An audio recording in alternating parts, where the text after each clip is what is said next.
Two, one. Hello, ladies and gentlemen, and welcome back to another exciting film journey here on Delusions of Grandeur. I am one of your hosts, but today it is my turn to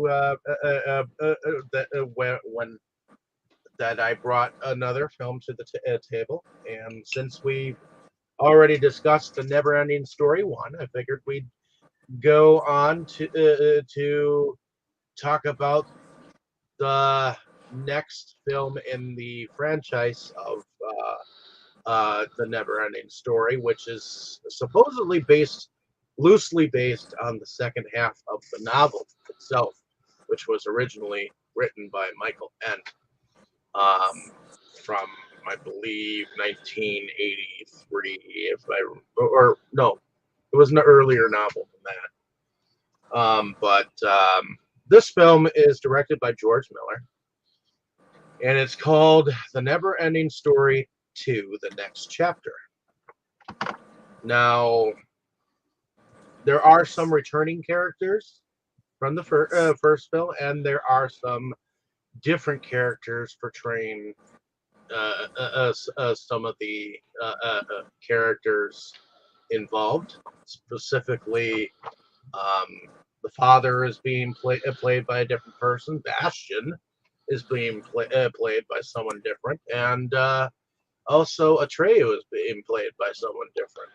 But for all intents and And and the childlike empress is being played by someone different. yeah, I was actually wondering if there is any actor from the first movie except Mr. Coriander, maybe. Mr. Coriander played the same person. The Rockbiter was played by the same person. I'm not Ah, sure we had the same voice as Belcour, but it was the same puppet um, It's not that the was same voice. used. It's not the same voice, and I feel like uh, Felcor's eyes are more red in this one. I, I, I don't remember his eyes being that red, you know. Um, so, yeah. I'm not sure if Artex was the same horse, but we had Artex. But let's see what IMDb says about the film before we move forward. Oh, and let's see. Never ending. Oh, not three. Let's see. Never ending.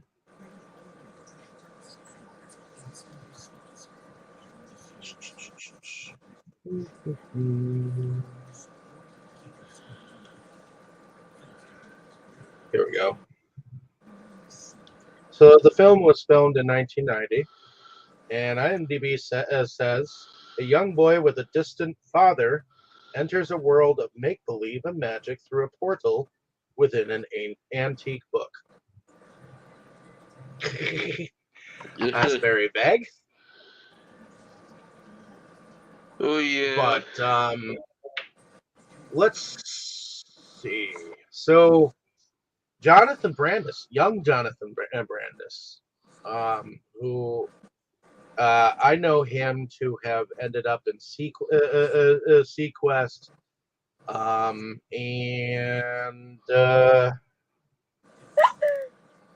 he played Bill Denbog, the young Bill Denbog, in the TV series version of Stephen King's It. Who? But I also know that he ended up killing himself at a very young age. Holy shit! I didn't know that. Yeah. Jonathan Brandis, yeah, he kind of had a sad story. He only lived from 1976 to about 2003. Oh why? So, um, But I guess Jonathan Brandis, Kenny Morrison, who played Atreyu in this particular film. Um, Clarissa Burt plays Zaida. John Wesley Shipp plays Barney. Martin Umbach plays Nimley. Alexandra Jonas plays the childlike empress in here. Um, it's Thomas Hill who plays Coriander. Helena Mitchell plays Bastian's mother, which we see a couple of things with her. Christopher Burton played Triface, and so on and so forth. So, let's go into first impressions. Tammy, uh, did you was this the first time watched for you? No, I don't remember when I saw it the first time though. But I remember I was excited to see it though because of the first one. So, but it was I definitely enjoyed the first one more. Um, there was things I liked about this one, but I don't know. It just didn't do the same for me for the first one did. Maybe because of uh, so many of the characters not being the original characters. You know, I really liked Falcor's voice a lot better in the first one than I did in this one. And um,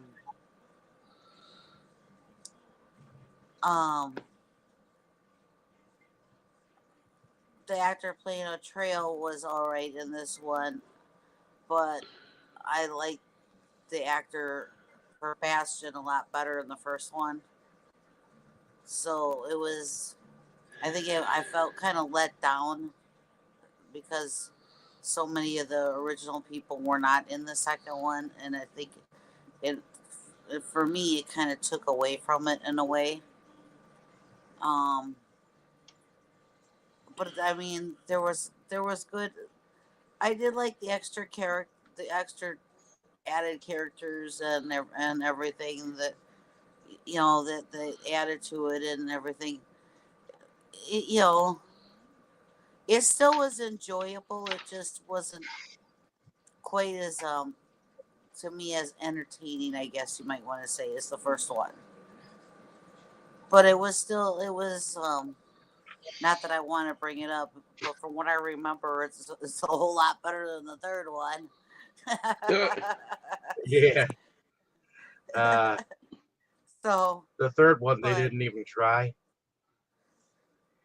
is so yeah, it's in some ways the effects, some of them I think were not quite as good as the first one. Um, what do you guys could you call it? The green screen, I guess is what you call it. It was easier in this one to actually kind of realize that that they were doing that. If that makes any sense, I mean, hmm, to me, yeah. it was easier to notice some of that in this one than it was in the. I think they just did a lot better job with some of the effects in the first one than they did in this one.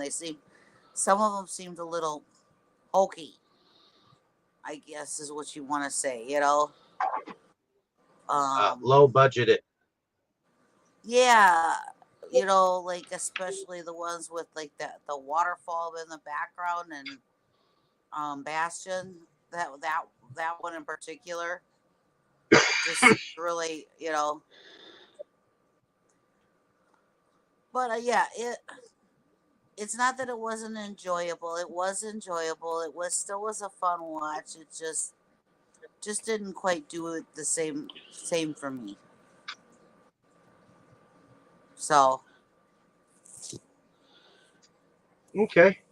Heading over to you, Boris. Was this a first time watch for you? Oh yes, yes, it was the first time, and I would say the movie was decent. Yeah, the special effects may not be uh, quite the way they would be nowadays. Yeah, you can definitely notice when something is done with special effects, as Tammy says. But the movie is from a time when we didn't have CGI and all that. Okay, maybe to some extent, but not quite like nowadays. Uh, so yeah, I didn't really judge it so badly for that. Um, I do like the new creatures and new characters. It adds to the whole story and the way it expands the whole universe of Fantasia.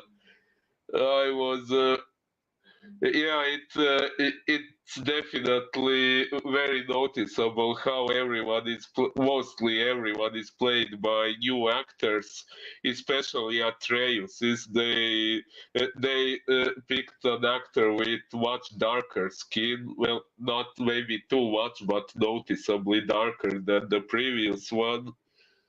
Uh, and another Well, thing I yeah, found it. I think they wanted since.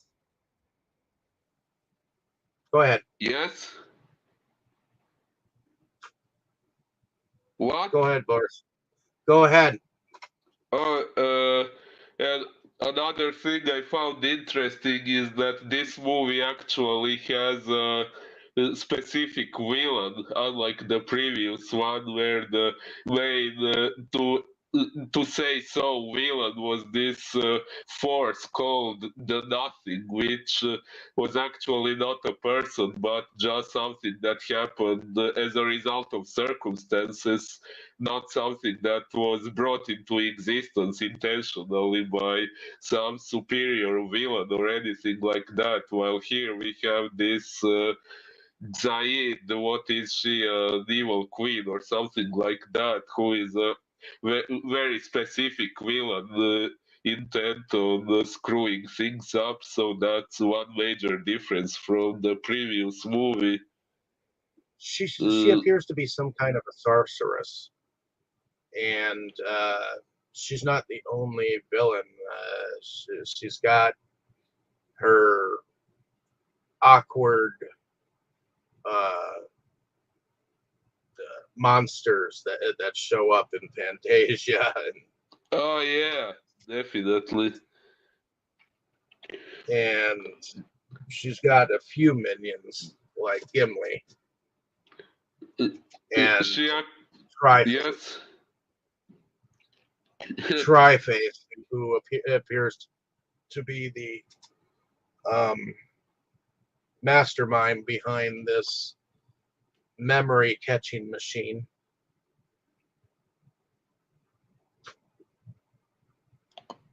But Yeah. are you pretty much finished with your first impressions, or Oh do you have yes, more? I think I am.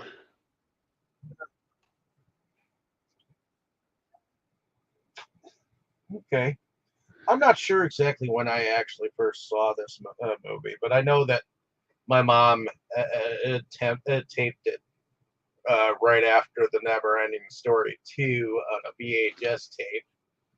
Um, Oh. and both of these were on regular rotation, at least in my sister or myself. We would watch it from time to time, and I will say that I definitely enjoy the first film more with the different characters. I am glad that a lot of the characters did stay the same, like um, Coriander and Rockbiter and Falcor. Even though his voice was changed, I could definitely see that. And his eyes were more red. Like I said, I feel like um, Artex was pretty much the same, but and at least they kept a look of the ivory tower being the same.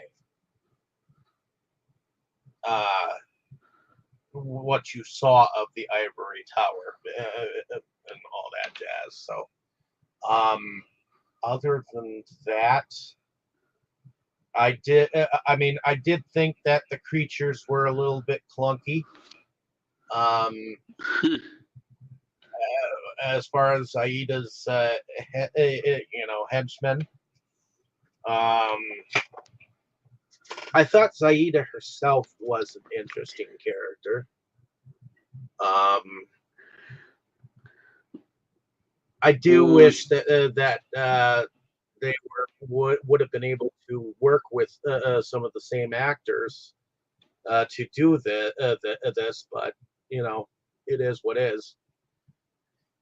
And Yeah. you get a little bit more of a backstory of some of Bastion's mom stuff going on. But let's go into the plot. So Bastion is a little bit more grown up, a little bit, not much, just a tad, a few years older. Um, he's afraid of heights, um, and his father isn't as business-like as in the original one. So I feel like the father figure has somewhat changed a little bit, where he's not as cryptic with how he wants his son to grow up, things of that nature. So I guess he's supposed to try out for a swim team, and they're supposed to start with the highest high board there is. And I don't know if you're afraid of heights. I know I am a little bit. I know if I go in a high area and I look down, I get like vertigo. I am to a point, but I'm. When we went to House on the Rock, you went further out on that thing than I did. Yeah, You know. I did. So There's a place called the House on the Rock, which is very unique here in Wisconsin, and it was designed by Norman Rockwell, if I remember correctly. But there's a lot of different like weird things in it. They have a lot of animatronic rooms. Some of them are fantastic because they'll play music, and a lot of the music instruments will play on their own. And there's a giant carousel that you get to be on and at times, and there are different um, stuff in like glass cases that have some of them have to do with doll houses, some of them have to do with circuses, some of them have to do with horses. It's just very unique place because not every room is exactly like the next, and it's a tourist spot. So it was also used in Neil Gaiman's American Gods series. So, but there's That this sounds area. interesting. There's this area that you can walk out onto, that is all made of glass, and it's glass all the way around, even underneath your feet. In fact, there's a part that you can't even like walk on because it's that brittle, you know. But you Huh. can walk out a certain amount of area, and you can see down below you, and and above and around, and it's neat. So And it's you're really quite far up. If you and if you the further you walk out, you could actually, if it's windy, kind of feel that it's windy. Yeah, it's like, he's walking out further, and I'm like, yeah, I'll just stay right here. That's okay.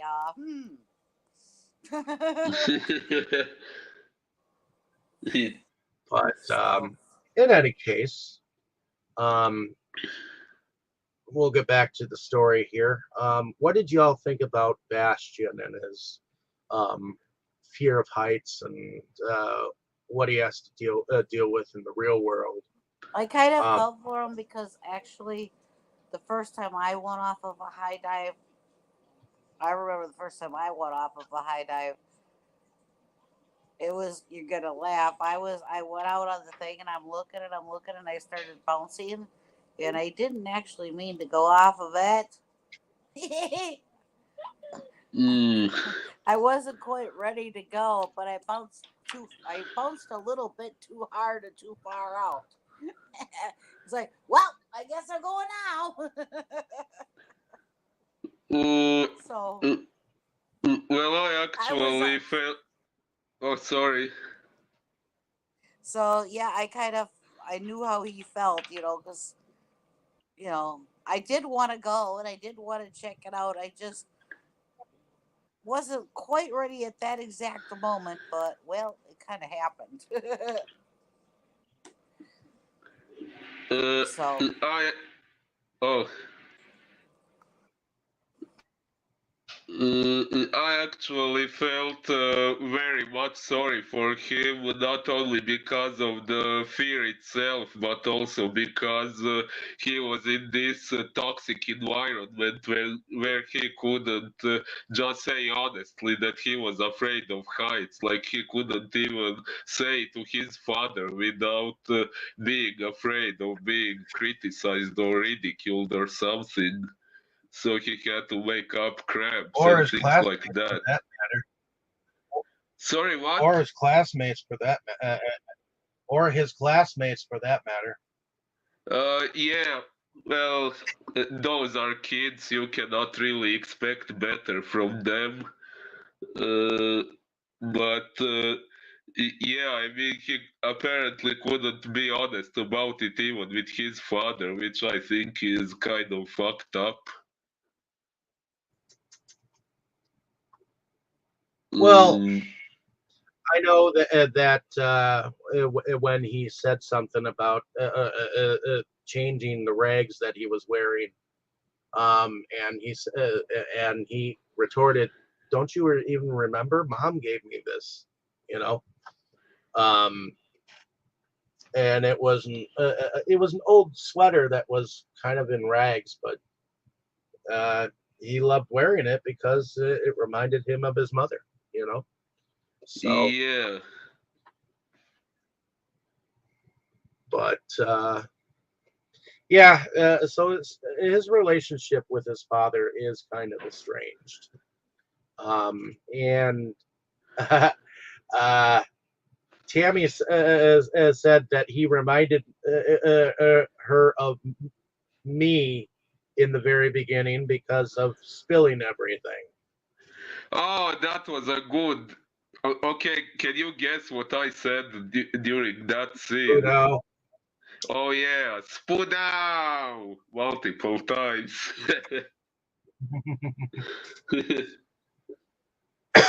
yeah, he realized his father was coming home, and he spilled the milk, spilled the orange juice or whatever, or cereal, whatever he was working on, because the he was the cat imagining food. himself. Yep, but he was having an adventure in his mind at that moment, and he didn't realize his father was quite home, but then once he did, then even though he was trying to put everything away real fast, he was knocking everything over. Yeah, a series of spudals. Yes, for sure. And of course, um, I believe he begins to hear the childlike empress um, speak to him, like around this time. Like he wasn't quite at or Coriander's yet, and and I think her voice spoke to him. But he didn't realize it was her right off hand. But he did end up going to Coriander's again, and I guess he was going there to look up books on height and all that jazz. And while Coriander went and looked for these books, he saw the NeverEnding Story laying there on the um, desk again. And Coriander is like, "But have you ever read a book twice?" you know. Um, I forget exactly what he said per se, but it, That a book but changes every time you read it, something like that. correct. And of course, they kind of do what he did in the other in the never-ending story itself. He warns him against taking the book, but he takes it anyway, and he gives a little bit of a smile when he runs off with it. Oh And yeah, that this was time he does not go to. Yep, that that was what. that's why it was interesting. It kind of gives the impression that he intentionally used the reverse psychology there, that he actually wanted him to take the book. Kind of, sort of, yeah. And Bastian actually opened up the novel, and he realized that the page in which uh, the childlike empress was speaking to him from disappeared entirely in front of him. So he took the book and took it home with him instead of going to like a school and a creepy attic. He took it back to his home, and I guess they made it seem like, you know, his window was a little bit like the attic because he had to close it and there was a storm going on, and he began to read. Oh Uh, yeah, there was a strange difference to the first movie because in the first movie, while he was reading it, he was kind of experiencing the story from Atreus' point of view, but he was still physically in the attic. While in this movie, he disappeared from his world and physically found himself in Fantasia. Now, what's the cause of that difference? the cause of that difference is that he's the earthling child that is able to make these wishes and show up in Fantasia whenever he opens up the book and whatnot, because it's kind of like a portal to Fantasia for him. Ye- And, Yeah, but and remember, he has as many wishes. He has um, infinity amount of wishes, so uh, he can still uh, wish whatever he wants and show up wherever he wants.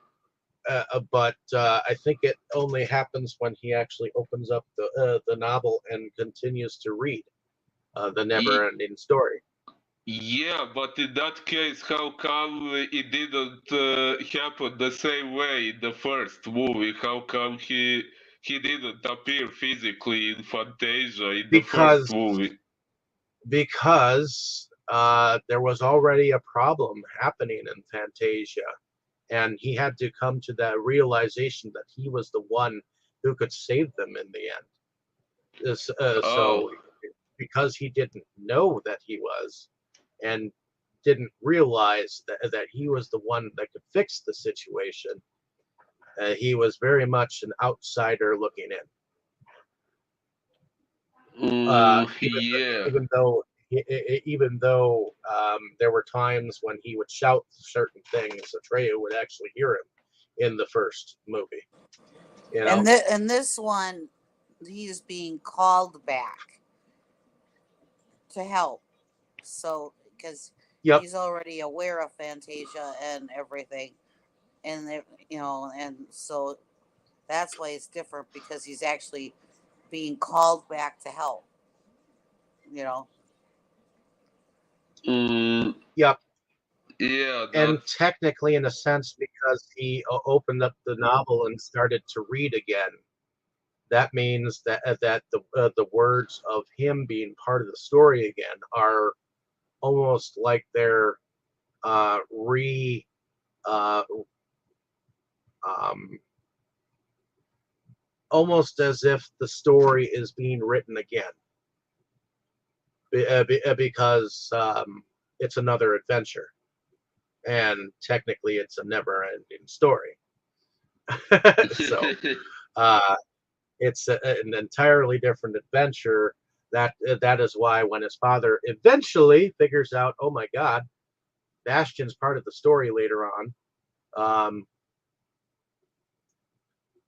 and that plays into later in the novel. But Bastion shows up on a white ship that apparently um, is on this sea of acid that is on its way to Fantasia, and we get to see um, before he even shows up. I think that's why we get to see Zaida and her talking about to this tri-faced character about this machine for when the human child arrives. That um, she sends Gimli, this bird um, with a beak, uh, after Bastion when he arrives to force him to make wishes, because evidently every time he makes a wish, he loses a memory and loses something of himself, and he doesn't realize that this is going on. But at first, Bastion is um, against using any kind of a wish, you know, um, because he fully believes that I think in as he is right now presently that um, he doesn't need to wish unless he has to. oh And yeah. one of the go ahead. Yeah, although we never find out why exactly he is against using wishes, since he doesn't know what effect it actually has. Well, he was told by the childlike empress that, to not his use Orion in moderation, basically. Oh, Um, oh, I forgot that. I'm sorry. by the childlike empress eventually when he because um, he meets Gimli and Gimli basically tells him that he can show him all around Fantasia, and then suddenly those monsters come up from underground, and I guess he's trying to make him wish the acid away. Um, and he and Bastion is like, well, I'm sure that it's acid for a reason. I don't want to. change anything in Fantasia. Um, and once it gets to the land of the where the people are, um, like I said, these creatures end up showing up, and um,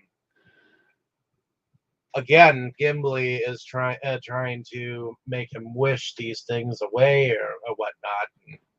And instead he fakes them out, and they end up tumbling into that river of acid or lake of acid, whatever the heck it is. And I think he then figures out that that's the reason why the acid is there. And I think he goes back on the ship or some. Okay, yeah. He goes back on the ship and he falls down inside the ship. And that's when he comes across a few more characters from um, Fantasia. Evidently, this is the ship of um, Forgotten Dreams. Was it? Something like that. I don't remember exactly. And by the way, Tammy, you are muted.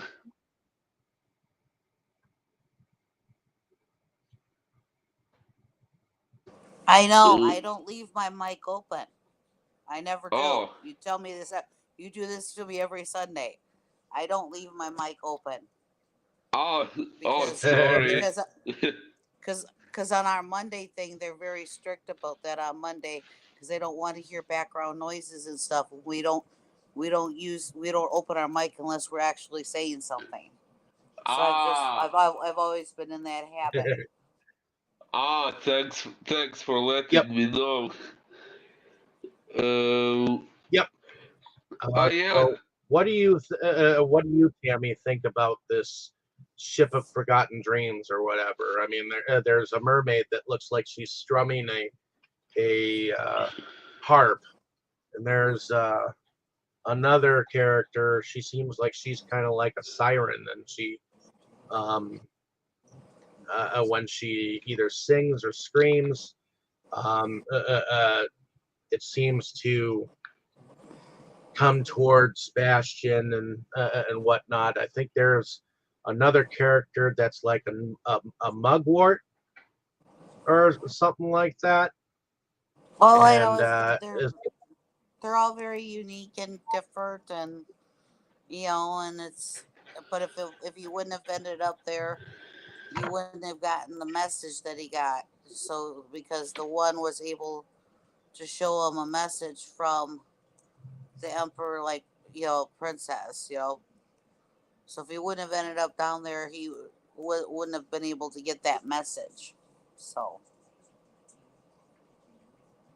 because instrument that's where he. spinster, a wind bride, a lava man, and I guess the mudwort was like two different people. Right, but the one was able to um, show him them, was able to get him to be able to communicate with the princess, and get that message. So if he wouldn't have ended up Yep, down there, so yep. The childlike empress was able to get a message through and tell him basically to what's going sparingly use the Orin Uh, because something is happening in Fantasia, uh, and I am I and she tells him that he is or that she is um, a prisoner in the ivory tower. Uh, oh yeah, that reminds me. Did anyone aside from me when there was this message with her saying that this was her last hope or something like that? Did anyone aside from me get the impression that was maybe a Star Wars reference?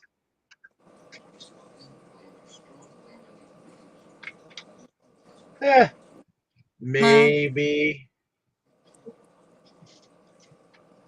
I mean, this movie was done like well, the original Star Wars was filmed in 1979, and this is 10 years later, so it's very possible that the director might have almost similarly, without intentionally doing so. Bastion, you're our last hope.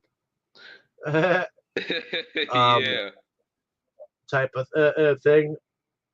I mean, it's not that much different than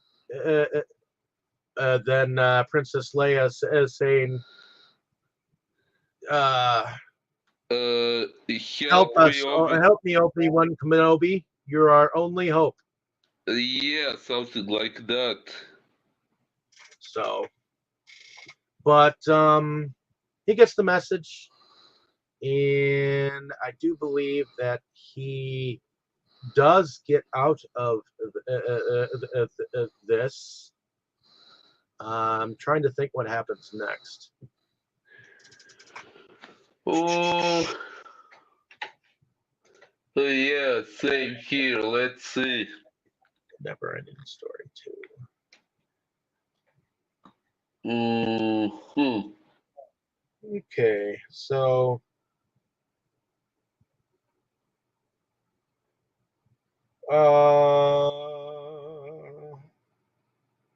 okay, so he then is reunited with Atreyu in the Silver City, Oh, yeah. and I guess ends up finding out about a force that's called the Emptiness, and it is spreading across Fantasia. And the force was brought about by the evil sorceress Zaida. Oh, yeah. Speaking of her, I was going to say uh, she was way too good looking for a character standing for destruction of dreams and fantasies. Right? Yeah. And she seeks to seize power over Fantasia. To hinder Bastion's quest, as I somewhat said earlier, Zaida's inventor, Triface, develops an apparatus that strips Bastion of a memory every time he uses the Orin amulet to make a wish. Nimbly was sent as a spy to persuade Bastion to make wishes until he is unable to remember why he came to Fantasia. So it is Bastion and the trio that seek out and they capture Zaida. But before they do so, Bastion actually wishes for a dragon.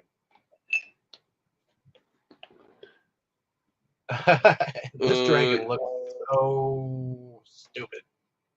uh, I'll be honest. yes, actually, yes, I didn't like the looks of that dragon. Yeah, I didn't either. Did you, Tammy? What? Did you like the looks of the dragon that Bastion wished for? Yeah, the It was okay, but not really. yeah. I mean, Actually, I it, kind of it, got the impression that they wanted that dragon to look ugly, like to show a bad effect of Bastion using a wish. But maybe I'm wrong. yeah, they seem to want to make it look ferocious, but it did not look ferocious at all. It just looked like poorly made, and um, I'm kind of glad that when Falcor showed up and was like, "Hey, what's up, everyone?" Oh, okay. let's go after this dragon. And Atreyu gallops off with um, his horse, and Bastion hops on Falcor, and they end up going towards that hand that looks like it's got rocks or made out of rocks. And I'm trying to remember when they actually ran into the rock biter and we got to see Junior. Right about there, because they end up stopping um because they're trying to figure out how to get around that, because that hand has the lasers, because the lasers destroy the icky looking dragon. Um, and when the dragon gets destroyed, Falcor lands, and then Atreyu shows up, and they're talking about it, and that's when they meet the baby rock biter, and they're realizing that things are are hollow. You know, that there's nothing. You know, the rock, there's nothing inside of them. The rocks are hollow. You know, and Well, yeah, and Junior is hungry, um, and that's all when they that jazz. start realizing what the problem is. That there's There's something connecting all of what's happening that's wrong in Fantasia to this. yeah. So Yeah, because the rocks are hollow, so you know. and so they go on further, and I guess the lasers on these rocks begin to attack them, and um, I guess Bastion falls, and Atreyu actually takes Orion and blocks the lasers, and I guess Orion fights Orin fights back and basically destroys their laser. Um, and that's when Triface says, "Your Majesty," or whatnot. They've destroyed our lasers. Well, get them back up as soon as possible. And so they end up coming to the face of the rock, and I think Gimli is with them too. Still, Okay, sorry for correcting you, but his name is Nimble. He is not the dwarf from Lord of yeah. the Rings. Sorry, Nimli. Um, That's fine. I but just found Nimli it funny. apparently is also watching these memories of his as they come out, and I think the memories are getting to Nimli as he keeps watching these, because eventually he watches one where his mother says something about the never-ending story or something like that, and he's like, "That's good to know," you know. Um, Uh, Yeah, um, truth be told, as soon as Nimble appeared for the first time, I kind of predicted he would switch sides because he looked way too benevolent for a villain in a movie like this. well, yeah, he seemed like he was only under her spell because she needed someone to be a gopher, and anyone in under anyone's evil powers is often does things for these people out of fear, and I think he does help her out of fear. and Or knows may, that she is powerful. or maybe he just wanted some of her pussy. Just kidding. Ha ha. I'm sorry. You bird brain people would think that. That's why you're called the Forever Squab. You're related. That's. I'm sorry. That's kind of Croatian humor translated to English. I'm sorry. That's okay. But in any case, well, Zaida was actually very pretty. So I get Yes. that. Um, and so I do think that he, okay, Bastion makes a lot of stupid wishes um, at the face of this um, claw, like a rock thing, face. Because uh, me, if I were going to make some wishes, okay, when he made his first wish to another way, have another way in, I would have thought that those steps would have gone all the way up and given him a way in. Evidently, when makes a wish, it only makes it halfway. Uh, yeah, he could have done it all with one wish. Or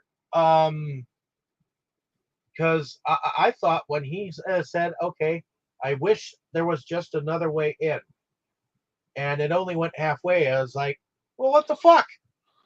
Why did he even wish it if it wasn't going to wish it all the way?" You know, Yeah. I thought he wished a way in. It didn't. It wished like halfway up the rock cliff. And then again,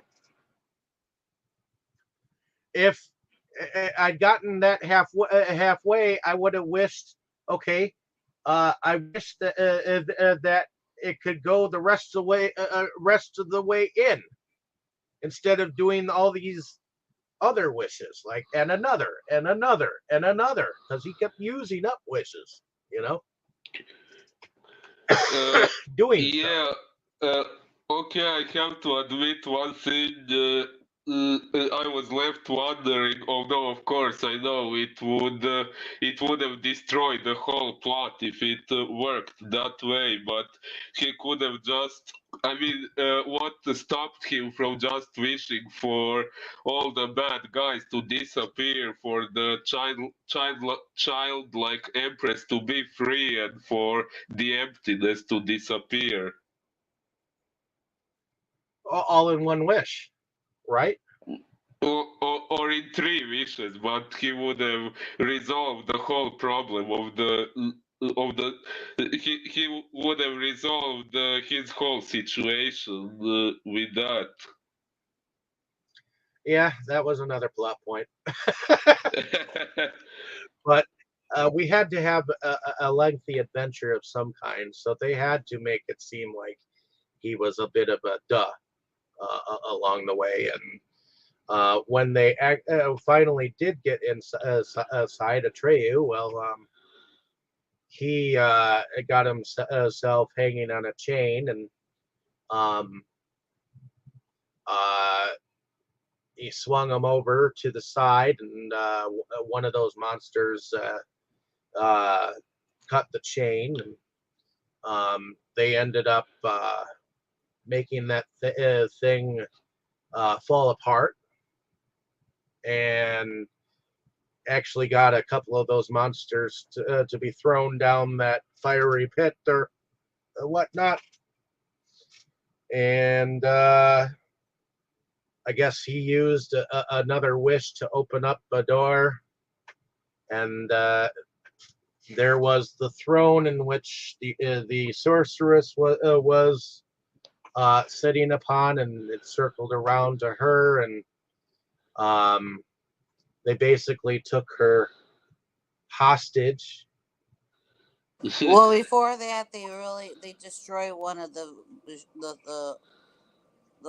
monsters and realize that it's empty inside too. So that's when they're starting to realize the thing, what's going on, that everything is empty. you know. Yep. But by this time, Bastion has lost a lot of himself, and due to this memory machine, so it leaves him open to being able to be manipulated by Zaida. Oh, and not Oh, only that, did anyone notice that Zaid noticed from his lost memories that he missed a motherly figure, so she was manipulating him specifically by playing a motherly figure for him by giving him what she realized he needed. indeed. Yeah, I found that quite interesting since I like to analyze characters' psychology and What real did you think people about too. her? What did you think about her creatures to begin with? Well, Those I thought, clunky. well, okay, yeah, the way they were made didn't maybe look very convincing because the effects were the way they were, but I still thought they were an interesting addition to the story and to this whole universe. Uh, as an idea, they were kind of cool, but yeah, maybe the realization wasn't perfect.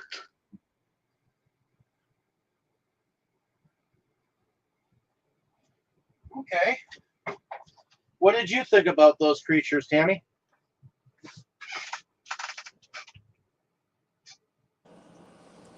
Um, I thought that they were weird. um, that's what all they were. Was they were henchmen, for her, So I feel like they kind of waddled like um, the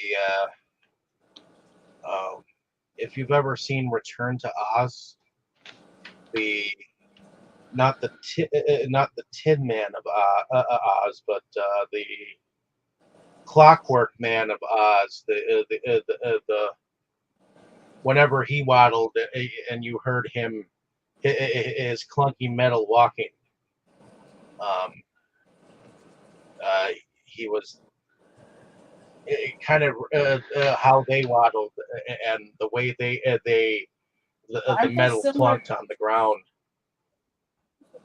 aren't there similar creatures in the Dark Crystal? Similar. There are similar creatures like that in the Dark Dark Crystal. Crystal. So I almost wonder if they actually used these uh, from Dark Crystal, eh? Yeah. But it was definitely awkward looking to me, those creatures, and I almost hate to even think about what it would have been like inside of one of those things, trying to control it to walk, especially up or downstairs. But Zaida does end up going with them, and she convinces Bastion to come along with her in her caravan. And that's when she begins to work on him, and she gives him this belt of invisibility, where she makes him wish a couple of wishes on because he didn't like that he couldn't see himself.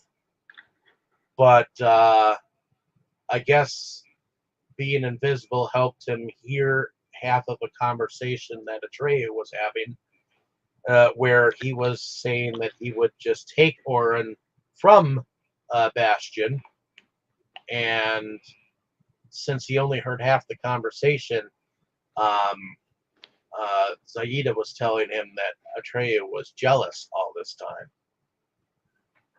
And because of all the memories that had been taken from him, of course, he was starting to believe it.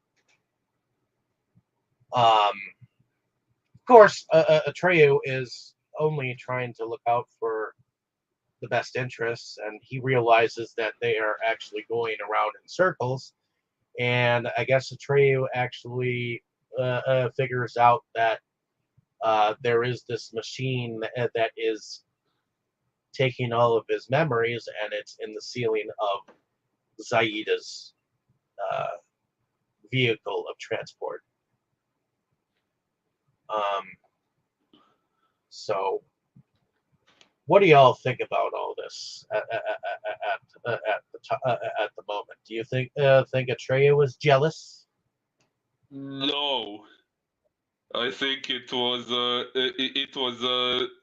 trick to make Bastion think he was jealous in order to create a conflict between them, so that Atreyu wouldn't manage to make Bastion realize that Zaid was manipulating him.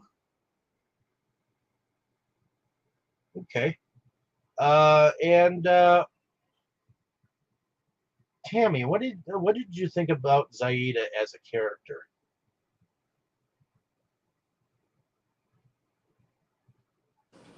Well, she is definitely wicked and conniving, and you know, um,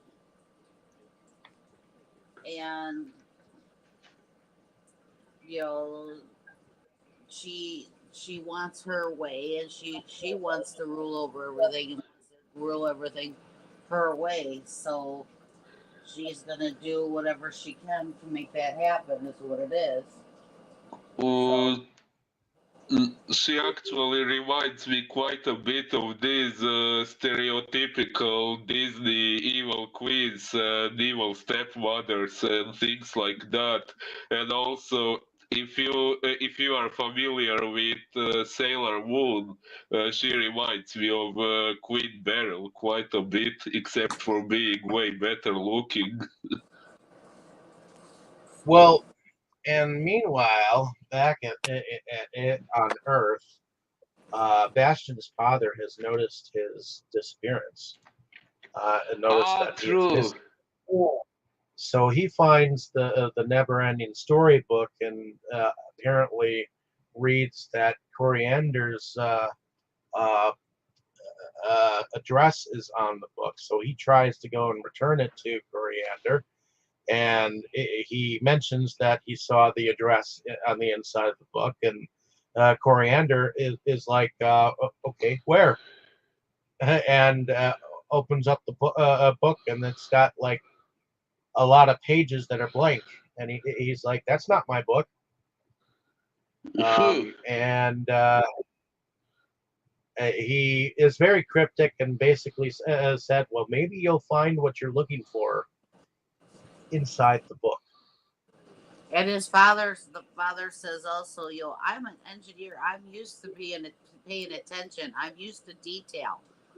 I know that was there. I know that was in the book, and that's not the first time that he says that same thing. This is my job. I pay attention to detail. You know, Well, yeah, he says because that.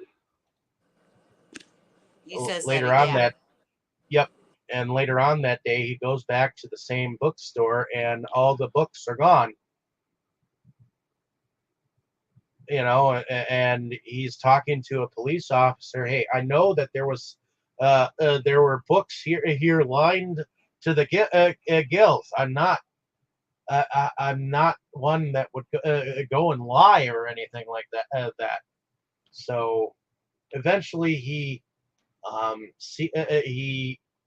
ends up driving, and while he's driving, he apparently is startled by something, and then the book flies forward and opens up, and he reads his son's name, Bastion, in it. He's like, Bastion? How is he part of this story? And he takes it home, and eventually he begins to read about it. And I think he notices that his name shows up in there too. He's like, I'm in this book. So you do have that going on in the back story. Um, so I think by the fact that his father is reading the book, it kind of helps the situation because someone else is reading the story. You know. Yes. So ultimately, um, I do believe we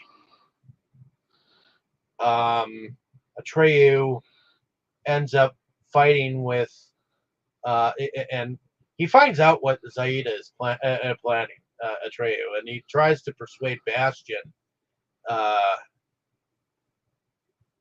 but Bastion has pretty much turned on him, and they struggle, and Atreyu is knocked over a cliff, and apparently he falls to his death.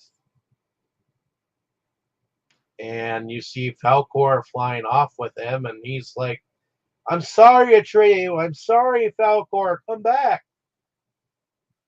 Yeah. But he learns that he has only two memories left, consisting of his mother and father. He returns then to the ruins of the Silver City, and he uses his memory of his mother to wish Atreyu back to life. And Zaida tries to force Bastion to use his last wish to return home. Bastion agrees to make his last wish, but instead wishes for the sorceress to have a heart. Oh yeah, which somehow, for some reason, makes her go Spoodow! And this fills Zaida with emotion, negating the emptiness within her and which she controls. Overcome with compassion, Zaida explodes in a blast of light, and Fantasia is restored along with Bastion's memory. So, having been freed, the childlike Empress then thanks Bastion for his help, and Bastion gives her the Orin amulet. She shows him the way home, a cliff overlooking a waterfall to help Bastion overcome his fear of heights. So, encouraged by Barney and Atreyu, Barney is his father. Yes.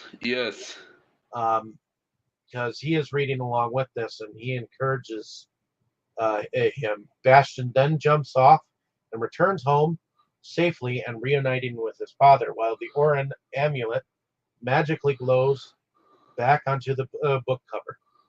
And that's pretty much the end.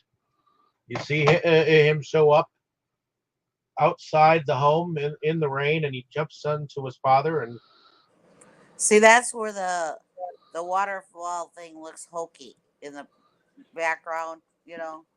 Oh, true. Yeah, it does. yeah, it does. But what did y'all think about the whole giving her a heart and everything? Everything, Zaida. Do you think that was a good thing? Well, I think it was definitely a good idea, but at the same time, I found it weird. Like, if she suddenly got a heart, why did she just have to die right away? I thought she would turn good or something, but I didn't expect it would just kill her right away. Like, why? Well, she'd spent her life time dealing with emptiness, and then suddenly she was filled with all kinds of emotion and happiness and having a living, breathing, beating thing inside of her. She probably wasn't ready for it. I To guess. experience emotions that are so lighthearted and love per se. Um, See, she wasn't like the Grinch. The Grinch's heart was too small, and then it grew. Yeah, She didn't have a heart, so it just completely consumed her, which yep, she did.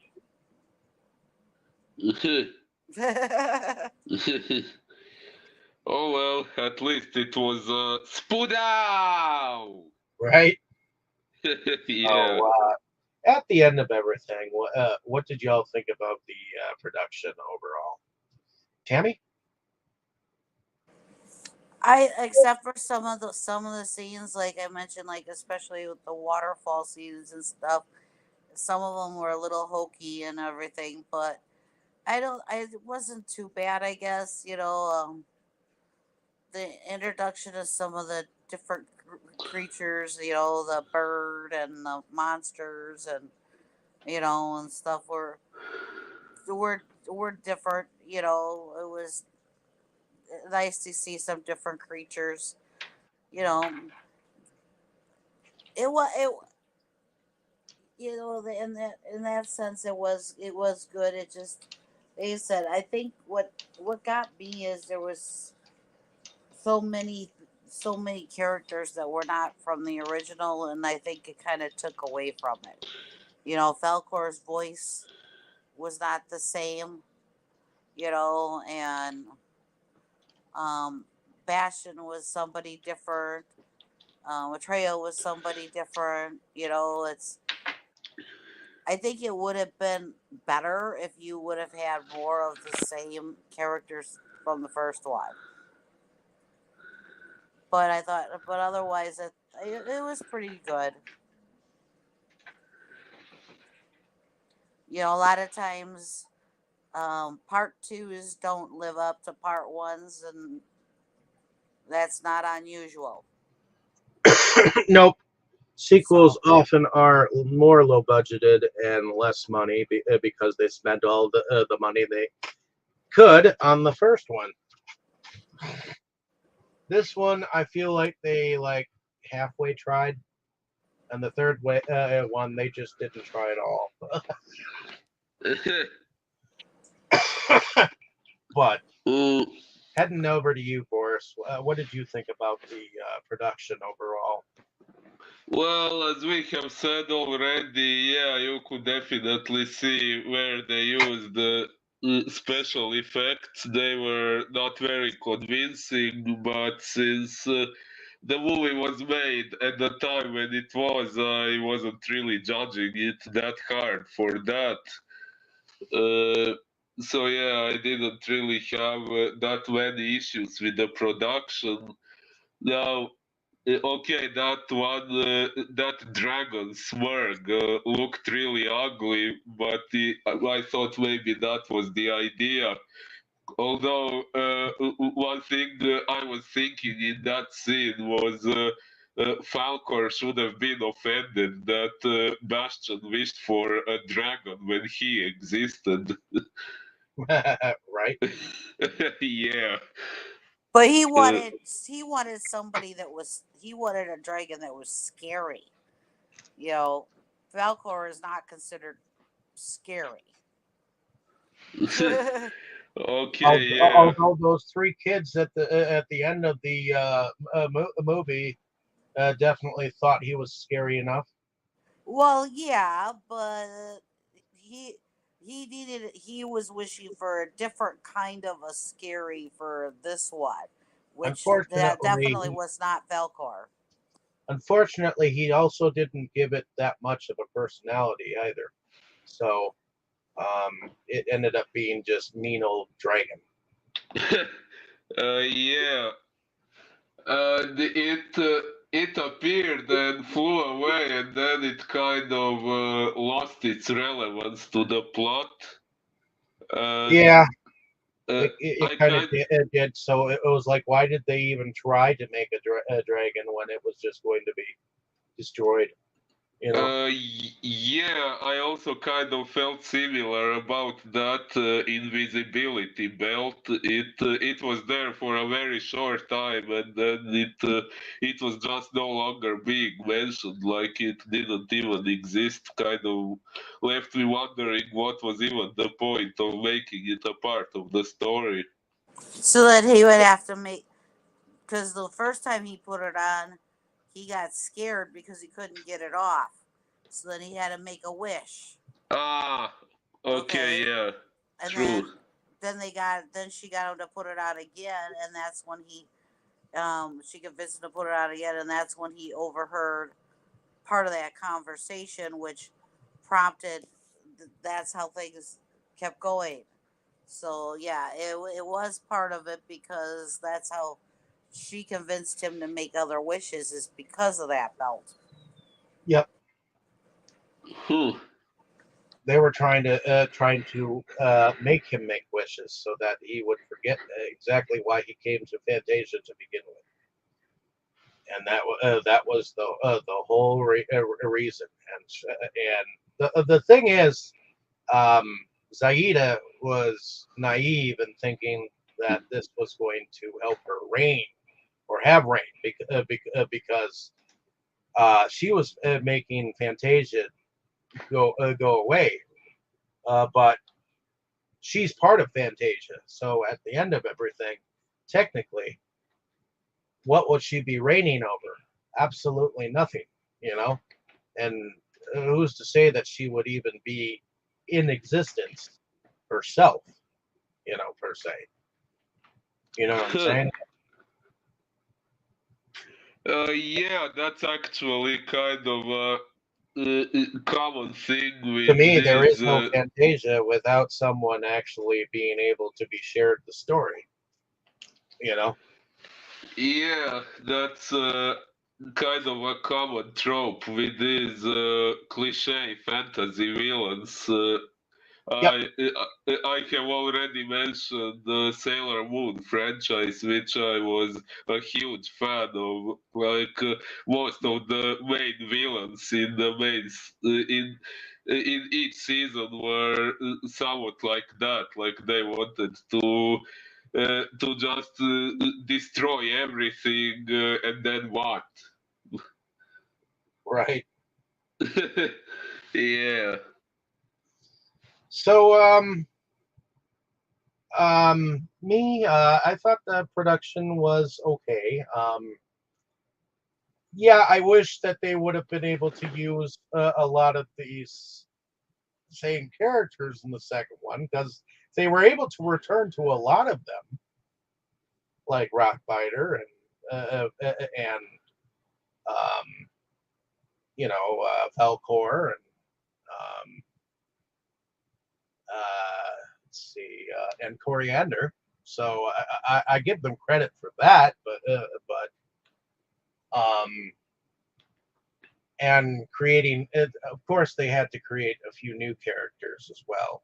I do wish that the racing snail would have actually been seen, or the dude with the bat.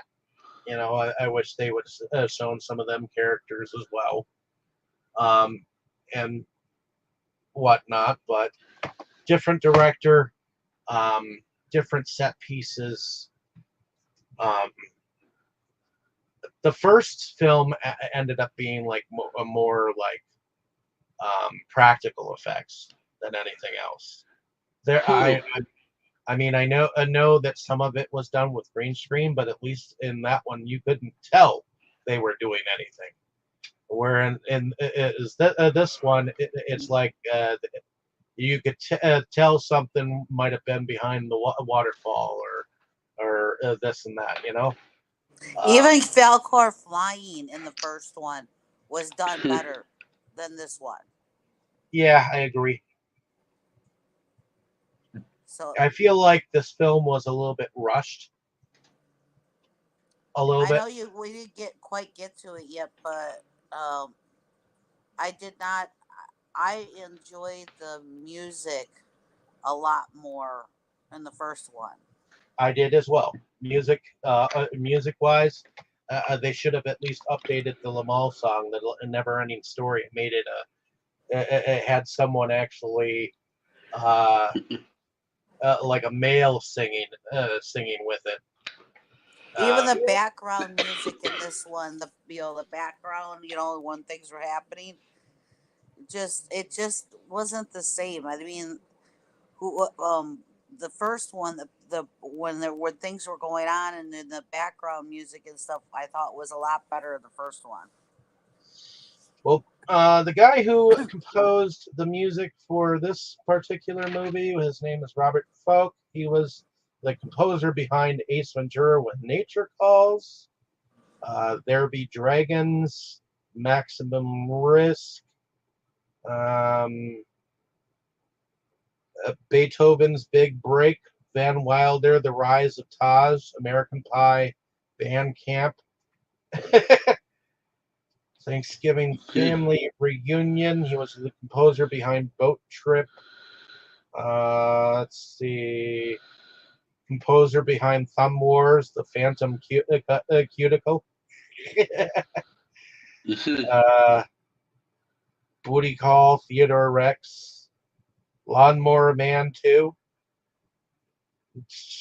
A Troll at Central Park. Well, Police. whatever. I wasn't as impressed with the background music in this one as I was with the first one. It just the background in the first one just seemed to go a whole lot better with it and everything, than this one.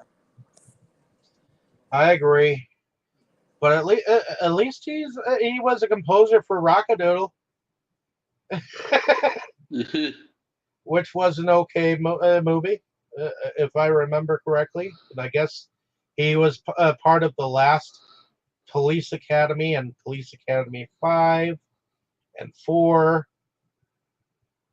and 3 and 2 and 1. So he was the composer Well, of all the Police Academy films. oh yeah, well that's not a fantasy film. Maybe he should have stuck with those kind of films. Not a fantasy film. Maybe. He was a composer behind Beastmaster 2, the movie. But yeah, let's go into favorite scenes and our And favorite that's characters. and that's also a part two. See, Yeah, I guess he's kind of used to being stuck with sequels, huh? But in any case, let's go into favorite scenes and our favorite characters. Boris, favorite characters and our favorite scenes. Oh, interesting question. Now, I kind of liked Xaid, but at the same time, I didn't like what she stood for. So I have mixed feelings about her, but I really liked her design and the actress that played her.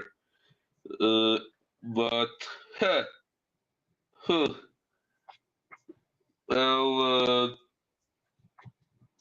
well, I think Atreyu would probably be my favorite character. He was, I think he was the one with the best character development here, uh, and he was helping in the whole mission a lot. And fighting for what needed to be done while Bastion was becoming more passive with his memories disappearing and all that. So yeah, I guess I would go with Atreyu. And favorite scene? Well, that's kind of difficult to choose, but uh, I guess it would have to be the final confrontation. Although I did also like the scene of Xaid pretending to be a motherly figure to Bastion because it was a very psychologically charged scene, and I generally like psychology, as you all know. So, yeah. Okay, is that pretty much it then? I think so. Okay, heading over to you, Tammy. Favorite character or characters and our favorite scene. Um, well, Falcor is definitely one of my favorite characters, except for I didn't like his voice. Um, and for some reason, I like the bird. I don't know, maybe because he was just strange. And you Uh, like uh, oh, strange things? oh yeah, Nimble is kind of cute actually. But my favorite scene,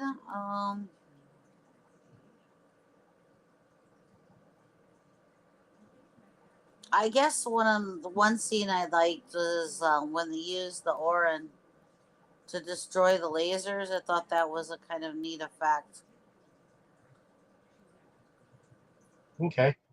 Um, Otherwise, there was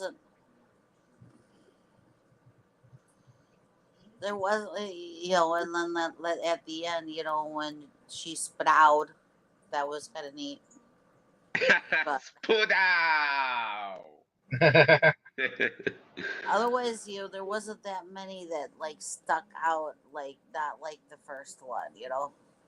But Okay.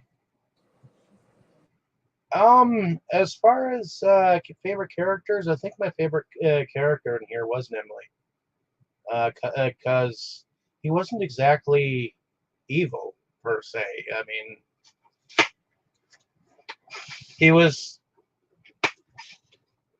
I think eventually after seeing all these memories of bastions, he kind of like came over to the right side of things towards the end. And as far as I think my favorite scene is when he's actually watching the one memory and he's like, "That's a good thing to know," you know, or to remember. And I think Oh yeah. that a moment where where he's kind of like, okay, maybe working for Zaida is not a good thing.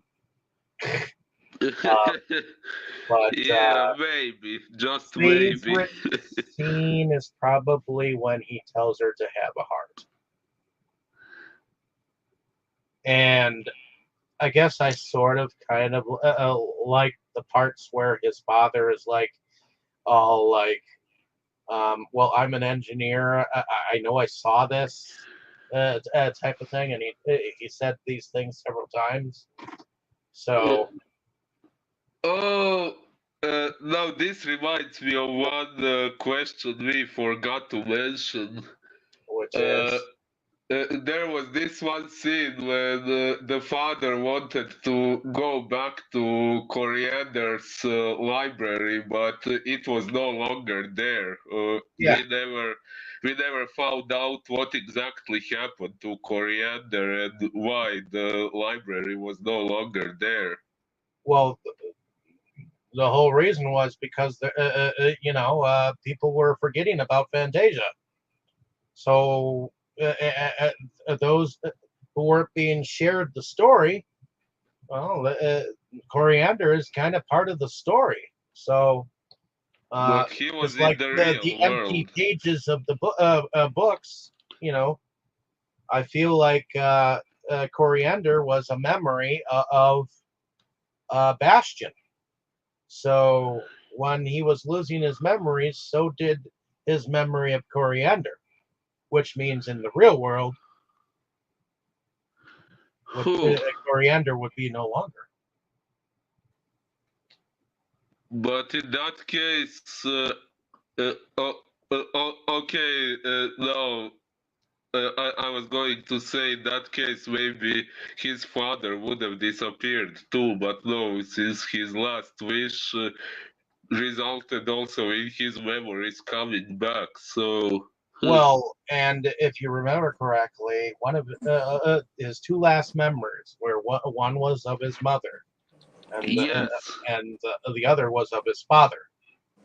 Besides, the bookstore also represents people's imagination. Correct. And if And what is Fantasia? right. And so, Uh, and it's that is since Fantasia people, is the world in which people imagine everything. It doesn't matter what book you're reading. It's if that takes you to that world, then that's part right. of Fantasia. And if people are don't no longer Just like your using book, if people are no longer using their imagination, then there's no need for books because there's nothing to imagine. just like your books that you've written, those are part of Fantasia. oh, that's nice to think about.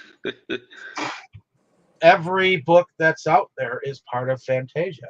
If someone picks up the book, you become part of the never-ending story. If you think about it in that respect, but that's because there are many worlds and many characters and whatnot in different worlds.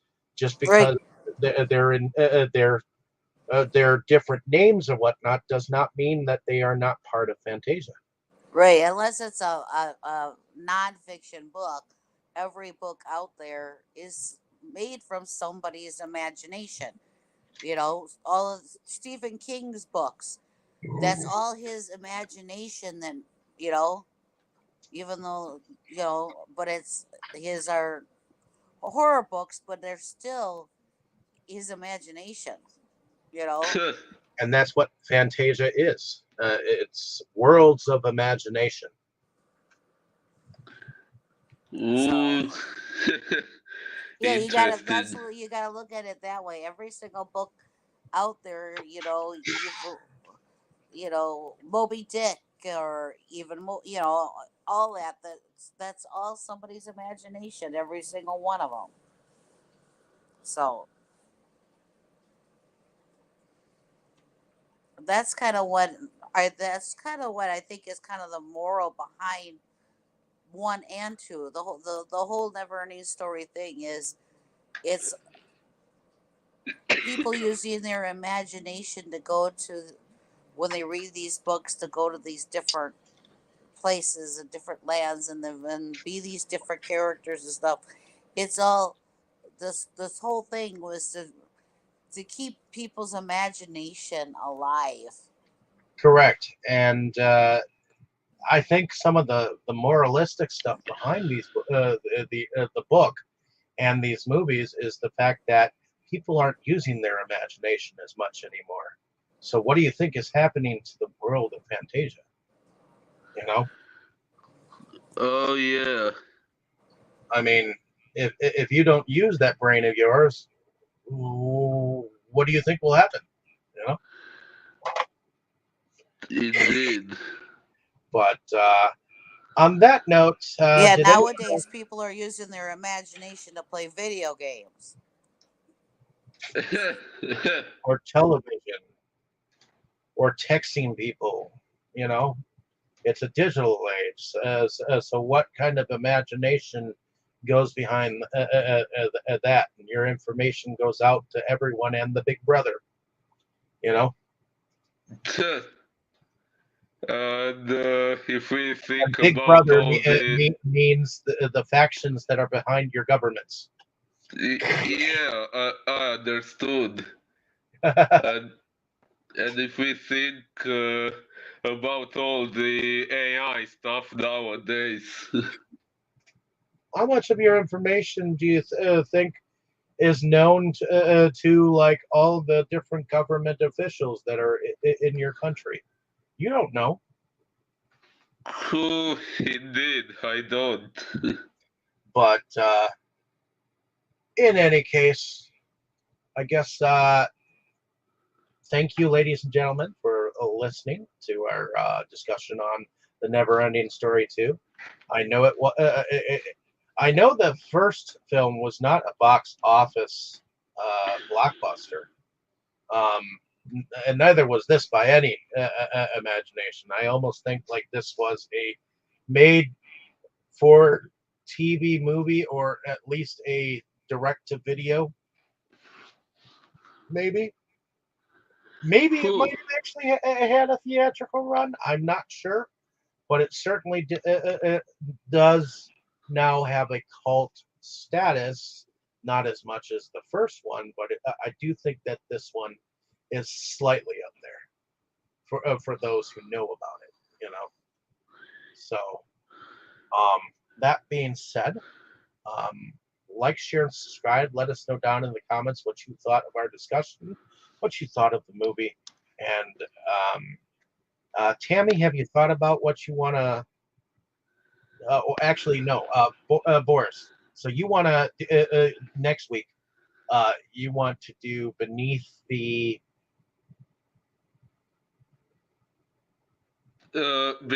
the black veil. Uh, beneath the black veil? So that is a film from 2019. So look out for that next week, and we'll see you back here next time here on Delusions of Grandeur. Everyone say good night. Good night. Good night, everyone.